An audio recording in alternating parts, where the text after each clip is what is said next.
Putin's aim is not to simply take control of the land he is illegally occupying today. He wants to establish effective political control over Ukraine, which involves, at a minimum, taking great swaths of additional Ukrainian territory and maybe changing the government in Kyiv to have a puppet government. Now, in the last hour, Ukrainian President Volodymyr Zelenskyy has said he's ready to step down as president if it means peace for Ukraine.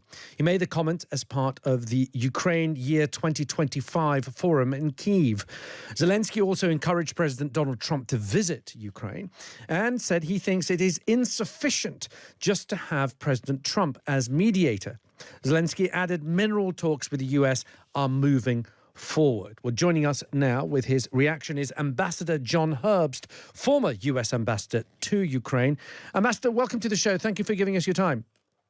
My pleasure to be with you. What have been your reaction to what you've just heard from President Zelenskyy? He's willing to sacrifice his presidency if it means peace for Ukraine, closely associated with Ukraine becoming a member of NATO.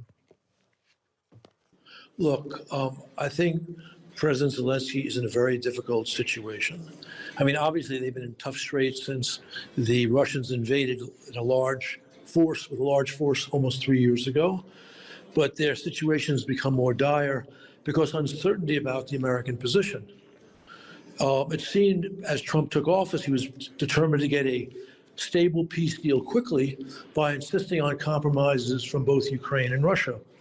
And while Zelenskyy expressed a willingness to compromise, we've seen no willingness to compromise by the Russians. Yet the Trump administration, for some reason, has offered Putin several concessions for free. So Zelenskyy is looking for some way to demonstrate, again, his seriousness to achieve a stable peace. And since some, I would say, naive supporters of President Trump complain about Zelenskyy not being democratic, he's making this step. He's suggesting he'd be willing to do this to answer such critics, even though those critics are making an argument which is simply ridiculous. What do you think of the main drive of his speech, which seems to have been that he needs reassurances, security guarantees and draft deals to be offered by the US? He went as far to say that we cannot reimburse the US for the aid, but we are ready to speak about minerals to America. We're ready to share. But he added that the US needs to make Putin end this war, and the US need to give guarantees, presumably guarantees that will prevent Vladimir Putin from re-invading Ukraine after a brief peace negotiation. Okay. Zelensky's insistence on guarantees is reasonable because Putin's aim is not to simply take control of the land he is illegally occupying today. He wants to establish effective political control over Ukraine, which involves, at a minimum, taking great swaths of additional Ukrainian territory and maybe changing the government in Kyiv to have a puppet government.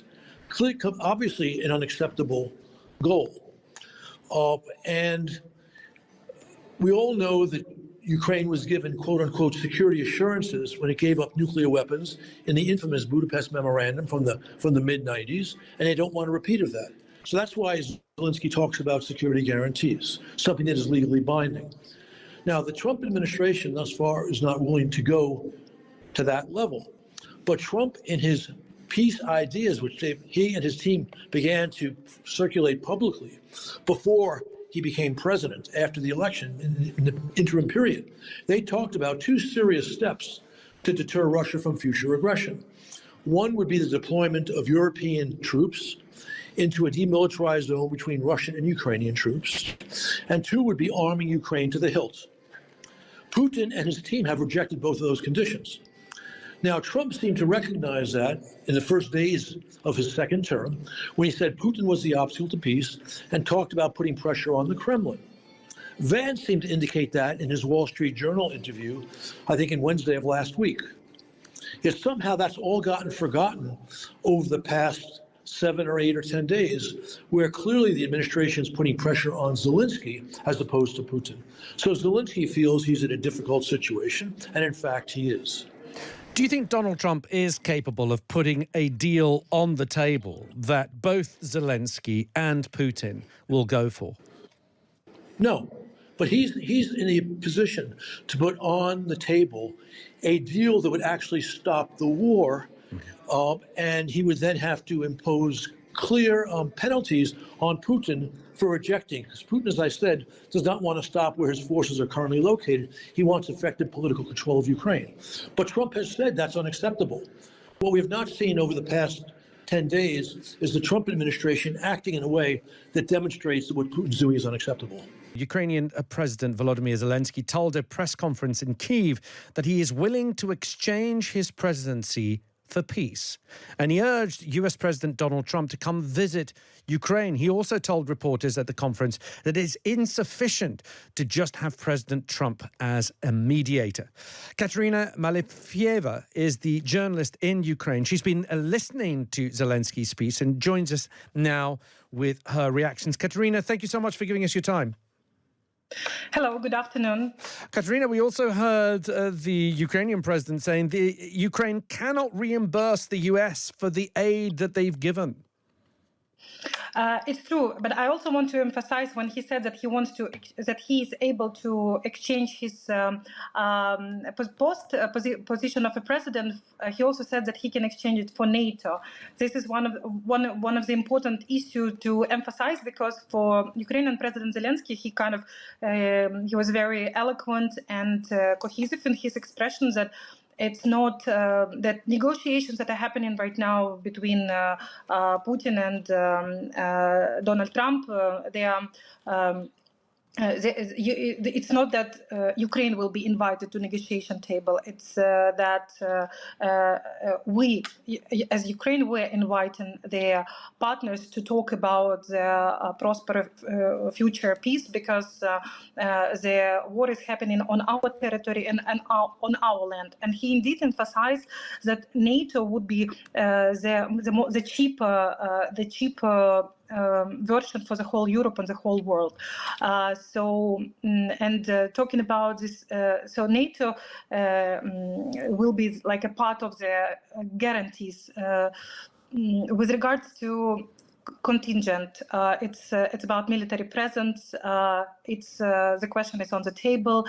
Zelenskyy said he's ready to discuss and talk about it with the partners of not only European Union but bigger Europe, because Ukraine is Europe, and the United States. I also like that he emphasized that he is not planning to be in the as a president for the next 20 years. In this way, he kind of showed the difference between the dictators in Russia and Belarus, who's been like president for more than 20 years, and that he's focusing on the guarantees, safety guarantees right now. That's what was the discussion. So he's also extended an invitation. I don't know whether this is an official invitation for Donald Trump to visit Ukraine. Yes, and he said that the representative of U.S. representative of the relationship between Ukraine and Russia, Kellogg, was here. The treasury person was also present, and many times already Zelenskyy invited Donald Trump to come to Ukraine. It didn't happen so far, but if need be, Zelenskyy will travel to Washington, according to his words. That if need be, he will come. But Donald Trump is welcome to come here. And also, a few days before, he was mentioning that Donald Trump should come and see the Ukrainian troops on the front line and ask them whether they are ready to give up and concede the territory. So it's up to them to discuss what they want to do.